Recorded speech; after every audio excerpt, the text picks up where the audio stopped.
Dan Saudara Menteri Kesehatan Budi Gunadi Sadikin menyampaikan pernyataan merespons dugaan pelanggaran etik dan disiplin oleh tenaga medis yakni dokter yang terlibat dalam kasus pelecehan seksual.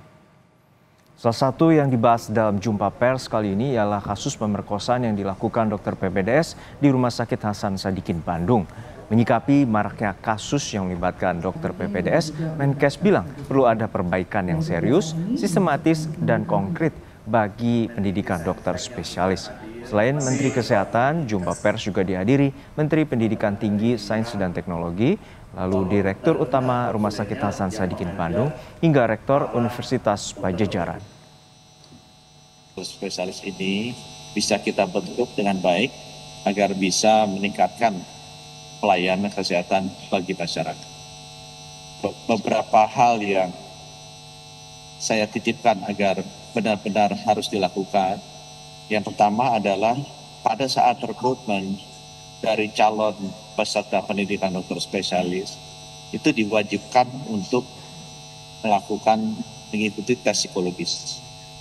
Sehingga dengan demikian kita bisa mengetahui kondisi kejiwaannya dari bersangkutan untuk bisa melakukan pendidikan ini dan nantinya akan bisa melayani masyarakat dengan sebaik-baiknya. Saya juga minta yang kedua agar transparansi dari proses rekrutmen ini dilakukan dengan baik sehingga tidak ada lagi yang preferensi khusus yang mengakibatkan kita akan salah pilih dari peserta pendidikan dokter spesialis ini. Kami juga ingin memastikan bahwa afirmasi bagi putra-putri daerah yang masih kekurangan dokter spesialis kita lakukan.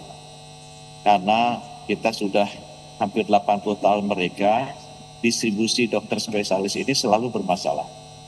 Karena memang kebanyakan yang masuk adalah bukan yang berasal dari tempat-tempat yang akan perlu diisi. Sehingga perlu sekali afirmasi bagi putra-putri daerah untuk mengisi formasi dokter-dokter spesialis yang banyak sekali kosong di kota-kota di luar Jawa.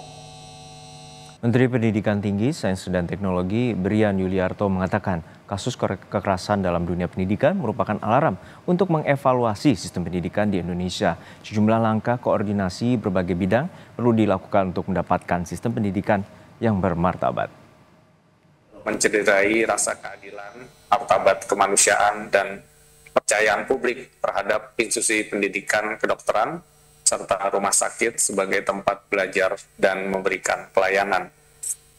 Mewakili pemerintah Republik Indonesia, kami bersama-sama dengan Bapak Menteri Kesehatan tadi tentu menyatakan sikap tegas, tidak ada toleransi terhadap segala bentuk kekerasan, lebih dalam ruang pendidikan dan layanan kesehatan. Kekerasan apapun bentuknya, tentu kita harus tindak tegas, baik secara akademik, secara administratif, maupun secara hukum. Kita tidak boleh memandang kasus ini sebagai peristiwa individual semata. Tadi Pak Menkes juga sudah menyampaikan beberapa kasus-kasus lainnya, melainkan juga tentu sebagai alarm atas perlunya evaluasi dalam sistem pendidikan profesi kedokteran kita. Selanjutnya kami tentu mengapresiasi langkah cepat Universitas Padjadjaran, Bapak Rektor, Bapak Dekan, serta seluruh jajarannya